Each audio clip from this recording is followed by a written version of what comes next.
On July 28, 1990, at a deserted cemetery in Lyons, New Jersey, the air was thick with sorrow, tinged with a sense of unease, as if the scene had been plucked straight out of a Hong Kong gangster movie. Gathered there were young Vietnamese men, members of the notorious street gang Born to Kill, paying their final respects to one of their own, Vinh Vu. As BTK members began the traditional Vietnamese ritual of burning paper offerings at the gravesite, 3 Asian men appeared. Dressed exactly like the gang members, they approached the grave carrying flowers. But in a moment of distraction, they threw the flowers to the ground, pulled out firearms, and opened fire on the mourners. BTK members quickly returned fire. A fierce shootout broke out right in the cemetery. Bullets flew wildly, striking nearby gravestones. Panic erupted as everyone scrambled for cover. The violent scene, unfolding in broad daylight during a funeral, shocked the public. But what kind of grudge had Born to Kill and Vinh Vu provoked to warrant a graveyard execution? Beneath this violent ambush lay deeper, unresolved tensions within the Vietnamese-American community. Join ADB Crime Case as we investigate the chilling legacy of David Thai, the mastermind behind Born to Kill, the most infamous Vietnamese gang in America. Before we dive in, don't forget to like and share this video. Subscribe to the channel for more high-profile cases. Now, let's get into the story.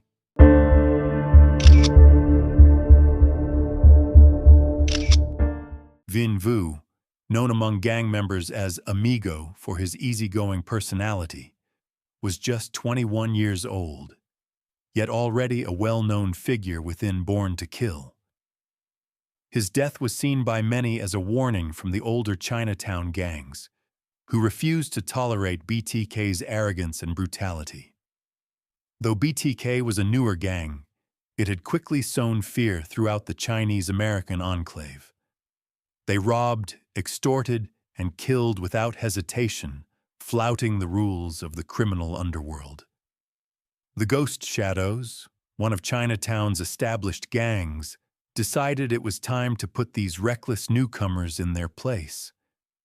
Just hours before Vinh Vu's funeral, BTK members boldly paraded through the heart of Chinatown with a coffin bearing Vu's name, along with banners displaying the gang's name and its symbol. 3 candles and the letters BTK. Their march was a clear provocation. At the time, grand funeral processions through Chinatown were a common ritual in gang culture. Enraged, the Ghost Shadows retaliated by disrupting Vu's funeral with a shooting. Fortunately, no one was killed, though 7 people were injured. The incident stunned the public and put BTK firmly in the crosshairs of city law enforcement.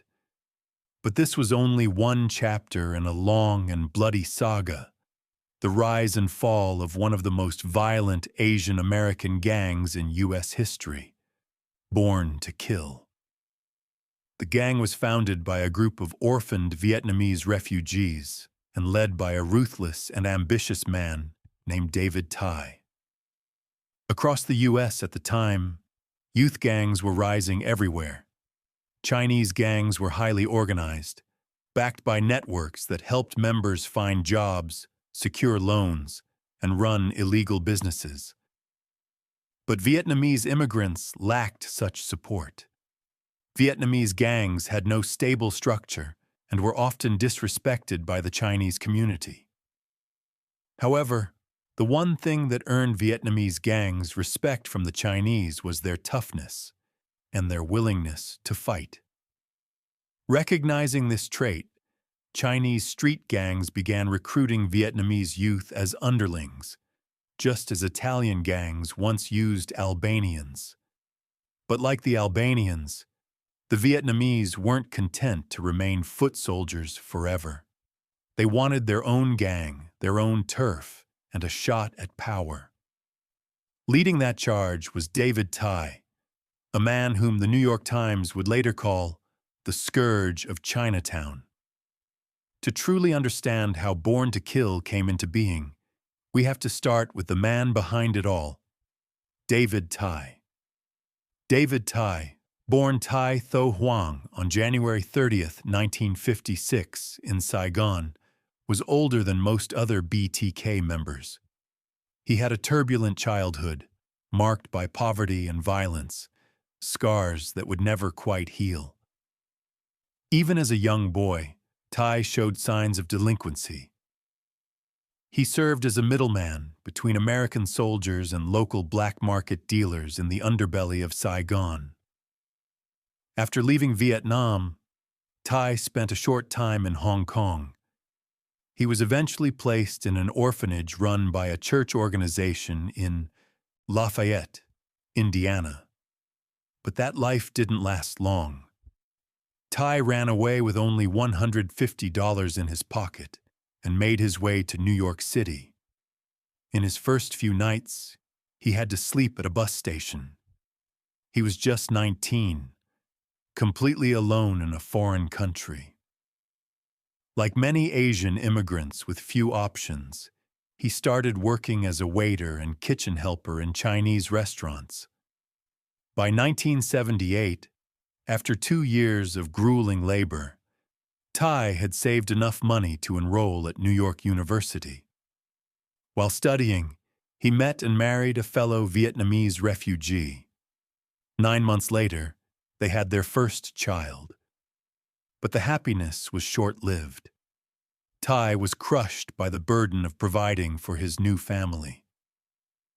He dropped out of school, and his kitchen job barely paid the bills in expensive New York City.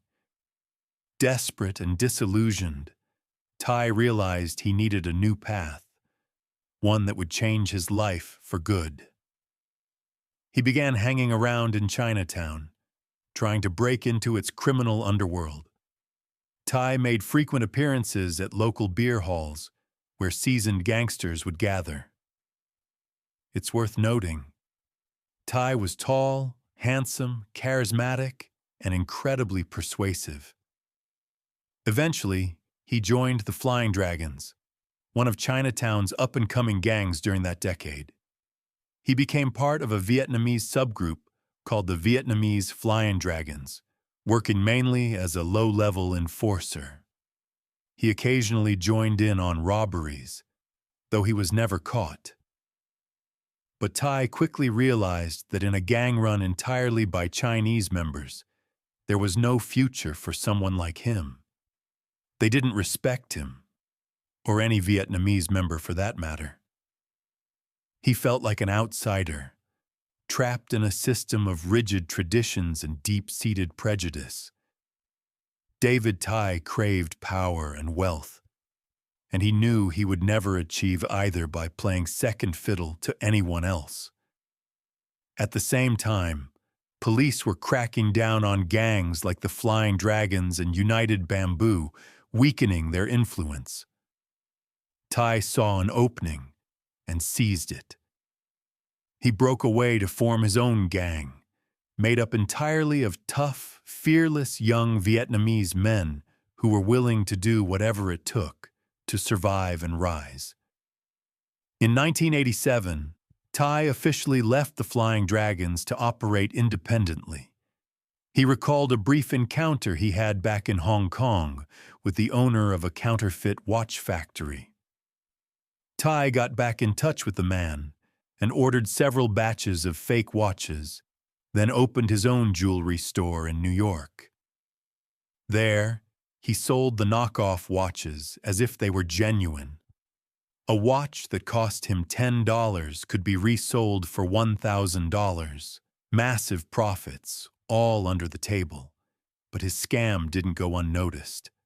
The sharp eyes of Chinatown's underworld saw through it. Forced to abandon the counterfeit game, Tai shifted gears into more dangerous territory. In November 1988, He met a group of young Vietnamese men who called themselves the Canal Boys.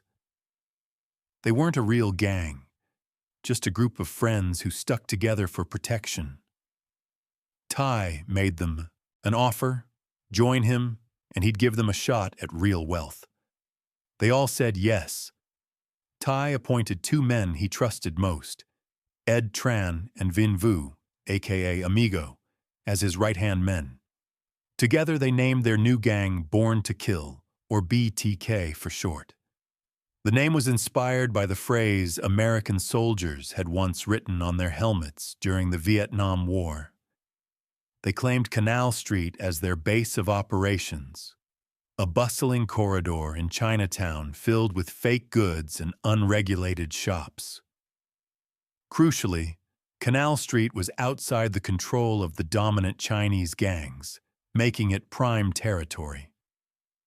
Thai began recruiting aggressively, targeting Vietnamese youth between the ages of 13 and 15, runaways, orphans, and street kids loitering in Chinatown's pool halls and beer bars.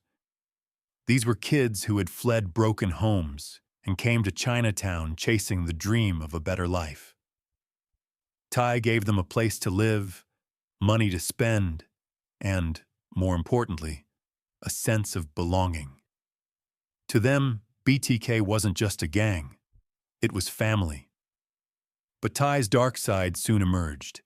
He began ordering his boys to rob restaurants, extort massage parlors and brothels, and ransack any business that refused to pay protection money. All proceeds went straight to him. At one point, BTK was pulling in as much as $2,000 a day from over 70 stalls and businesses, each forced to pay between $20 and $200 a week for protection. These kids were loud, wild, and more aggressive than any gang Chinatown had seen before. They committed robberies and daytime shootings with no fear of consequences. They dressed like gangsters out of a Hong Kong action movie. Tattoos, flashy hairstyles, and dark sunglasses.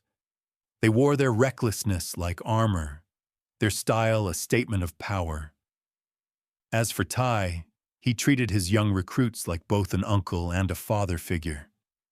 He gave them shelter, spoiled them with women and drugs, and instilled in them a deep sense of pride in being part of BTK. It became clear, David Thai was a master recruiter.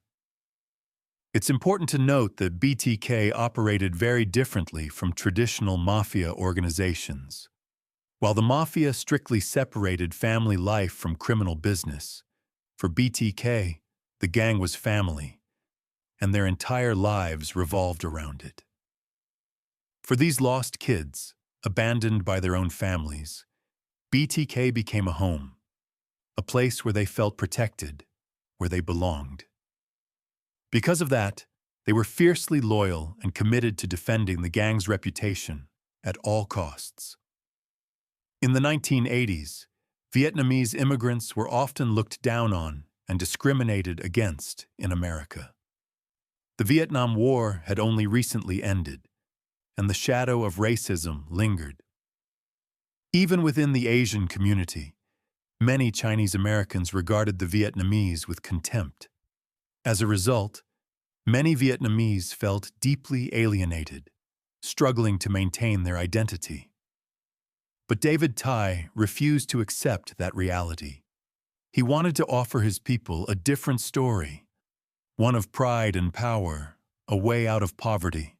More than anything, he wanted the world to respect the Vietnamese name. And in many ways, he succeeded. He ignited a sense of national pride in the hearts of those troubled Vietnamese youths, turning them into loyal wolves, ready to fight and die for their leader. By then, Thai had become a major player in Chinatown. He drove luxury cars, owned a large house in suburban Long Island, and controlled an extensive counterfeit Rolex watch operation on Canal Street. He even ran a secret warehouse and manufacturing workshop in the basement of his home. Rumor had it, in 1988 alone, Tai made up to $13 million from fake watch sales. In June 1989, Tai purchased a Japanese restaurant in Midtown Manhattan. There, he hosted a major gathering, bringing together Vietnamese gang members not only from Chinatown, but from across New York, including places like the Bronx, Jersey City, and even Connecticut. At that moment, Born to Kill became more than just a gang.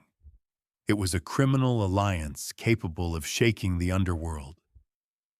Tai understood something critical, that even though they were outnumbered and underestimated, they could become powerful through unity. If we want to survive in this world, we must become one. We must become family, he declared. David Tai declared, "We'll have our own rules. No one will look down on us ever again." He required every member to sign a strict loyalty oath. The terms were non-negotiable. Never betray your brothers. Never talk to the police. You must get the gang's tattoo. If you leave the gang, you must remove the tattoo. If you leave New York, you are not allowed to return. Any criminal act must be approved by the boss. Their tattoos were simple. The letters BTK, a coffin, and 3 candles, symbols of fearlessness and defiance, not full-body Yakuza-style tattoos. This oath showed just how calculated and charismatic Tai truly was. He knew how to talk to people, how to lead, how to appear calm and reasonable, rarely angry, always composed. But beneath that quiet exterior was a cold-blooded man driven by ambition, willing to eliminate anyone in his way. Other gangs in Chinatown had taken notice of BTK, and they were anything but comfortable with the gang's brash rise to power. It was only a matter of time before tensions exploded. On August 5th, 1989, David Tai was shopping in the busy 271 Canal Street area. As he stepped out of a shopping center, he was confronted by 2 members of the Flying Dragons gang. One of them barked, "Who do you think you are walking around like you own the place? No one gives a damn about you or BTK." Then they laughed in his face. Tai calmly stared at them, eyes cold as stone. "Get lost," he said, his voice quiet but cutting. Once they left, Tai called over a trusted gang member named Lam Trang and asked, "Did you see those 2? I want them gone." Lam Trang nodded. He trailed the 2 men. Just 30 seconds later, gunshots rang out. Shaku. 2 flying dragons lay dead in a pool of blood on a Canal Street corner. No one around dared say a word. After the Canal Street shooting, Born to Kill became increasingly reckless, brazenly defying the law. They began robbing karaoke bars owned by rival gangs, extorting businesses, and storming underground gambling dens. Their leader, David Tai, boldly declared, "We're Vietnamese. We don't belong here. We don't have to follow their rules. That means we can do whatever the hell we want." That defiant statement even sent chills down the spines of law enforcement. BTK now had roughly 100 members operating in New York, and they were becoming more unpredictable and dangerous by the day.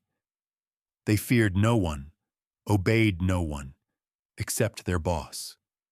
Fear of BTK cast a dark cloud over all of Chinatown.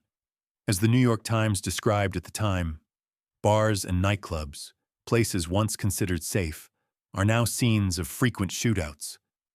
Violence threatens the old order, the very order that Chinese gangs once provided to protect illegal businesses.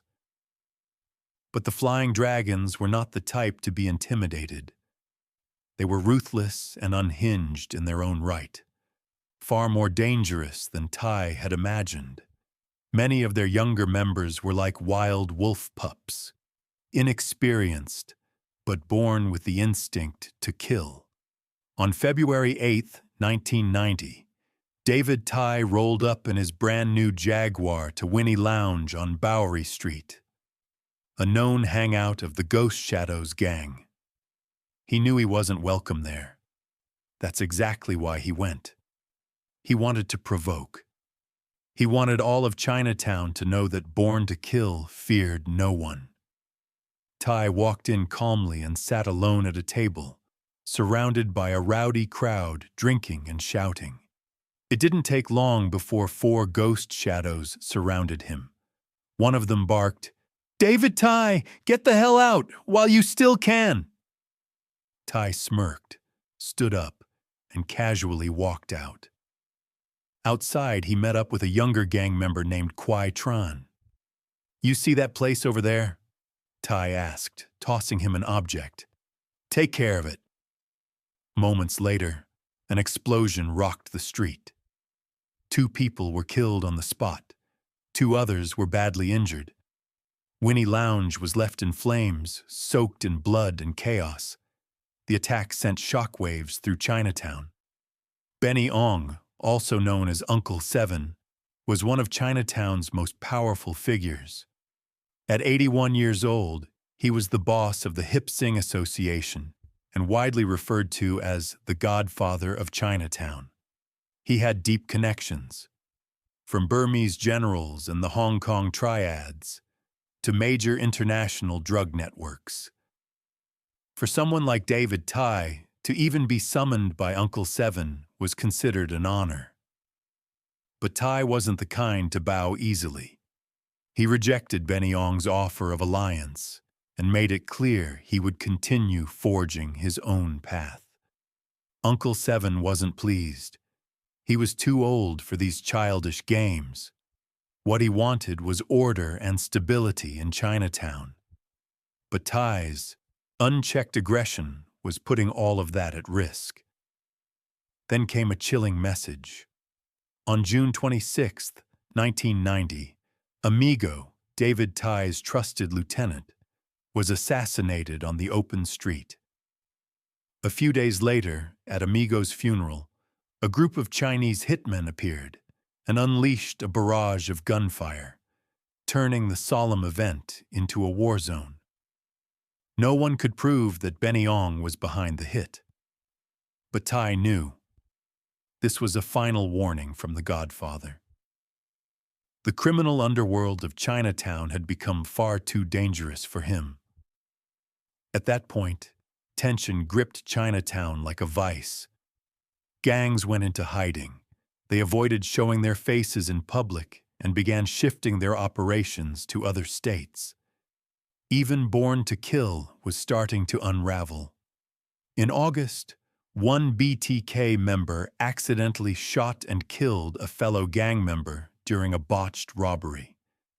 In October, 3 more members, 2 17-year-olds and a 16-year-old, were found dead in Ghost Shadows territory. They had been kicked out of a karaoke bar, lined up in the alley, and shot execution style in the back of the head. It was a message, loud and clear. Stay off our turf.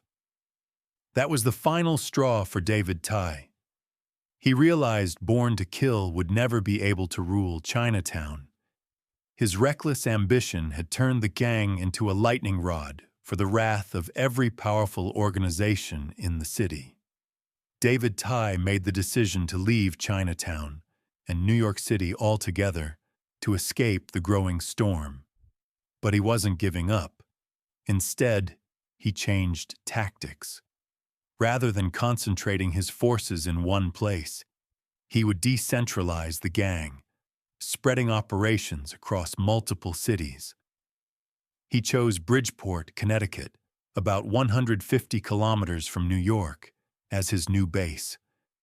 There, he opened a brothel and began compiling a list of all Asian-owned businesses in the area. Tai told his men, "If you want to strike, pick the weakest target." Many Chinese-American business owners avoided banks and carried large amounts of cash. Most were fearful of gangs and hesitant to call the police. That made them ideal victims for BTK. At this time, Thai began relying heavily on a Vietnamese gangster named Tran Ngoc Lan, originally from Hue. Like Thai, Lan was a war survivor who had escaped to America. Standing only about 5 feet 2 inches, Lan was a stone-cold killer, mysterious and constantly on the move.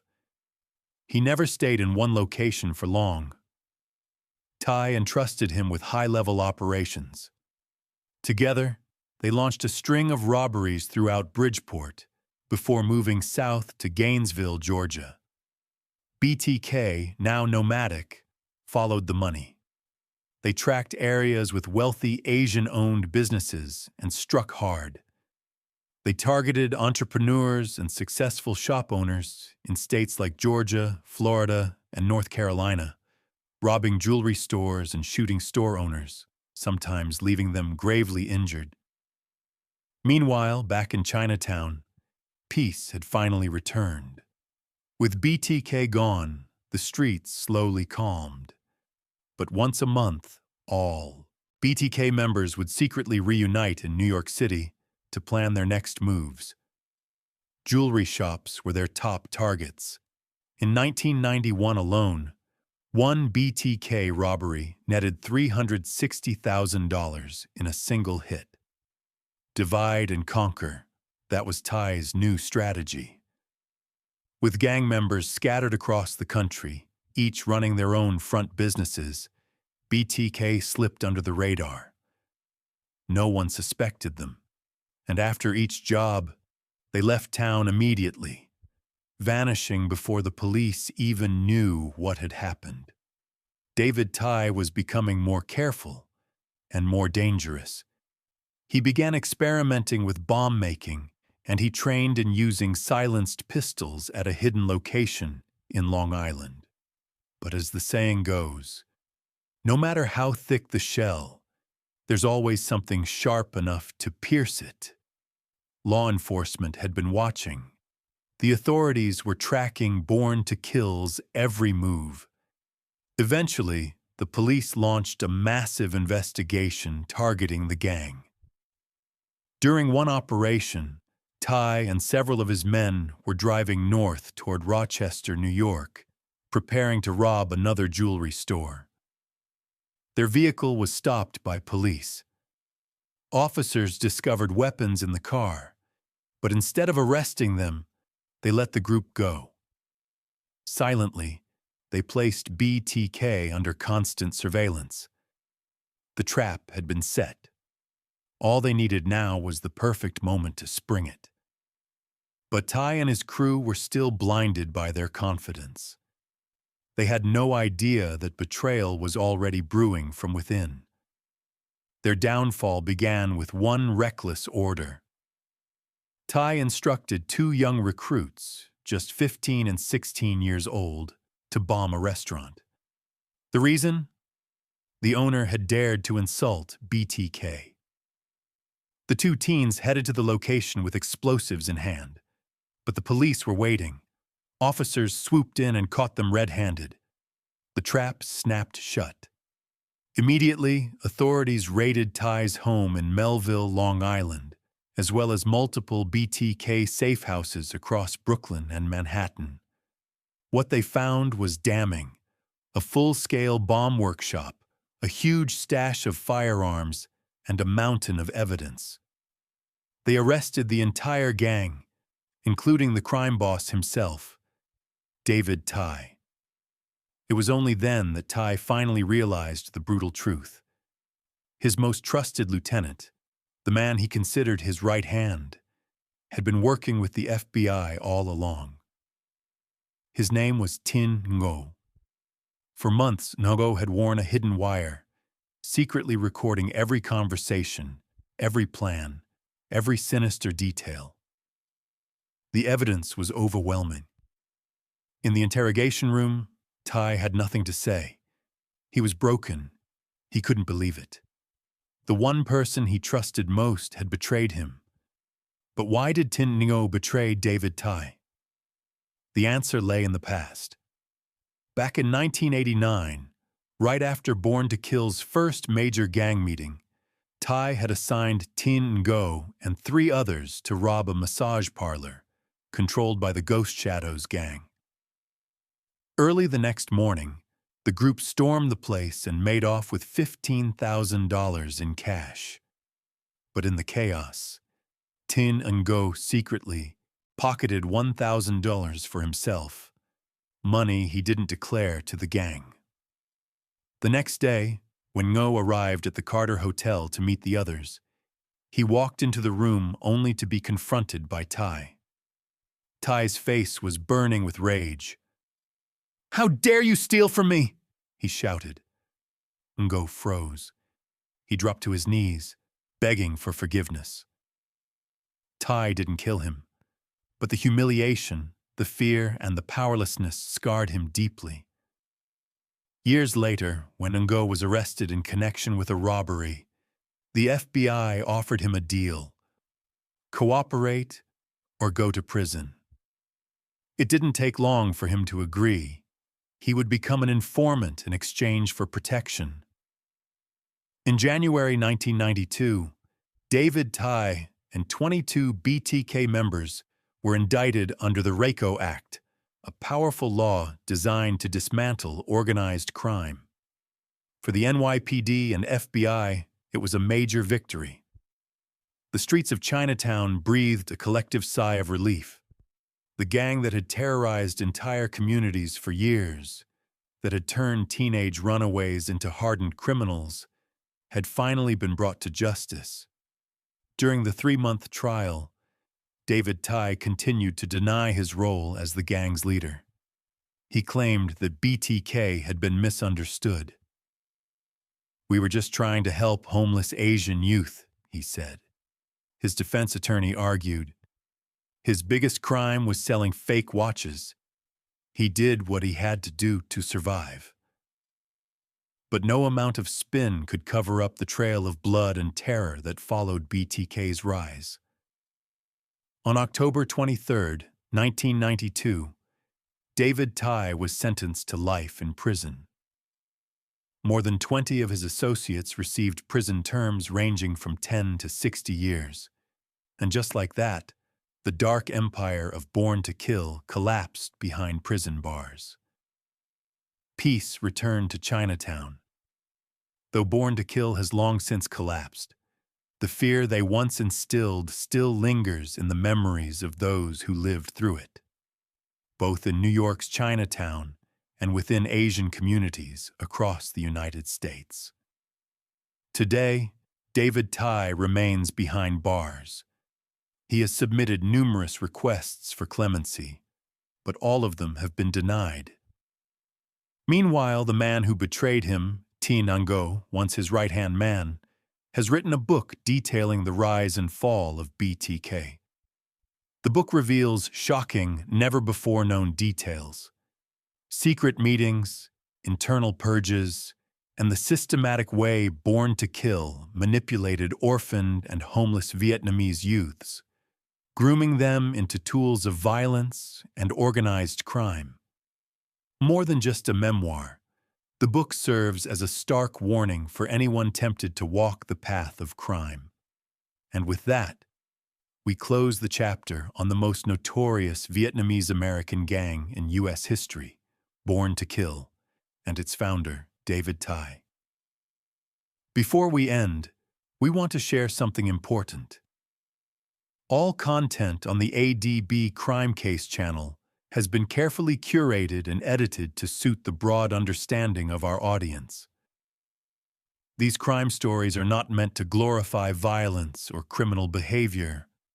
They are a way for us to highlight the importance of moral education, character development, and self-awareness. Thank you for watching. Please leave a comment to share your thoughts and join the discussion. And don't forget to subscribe to the channel so you won't miss upcoming stories from ADB Crime Case.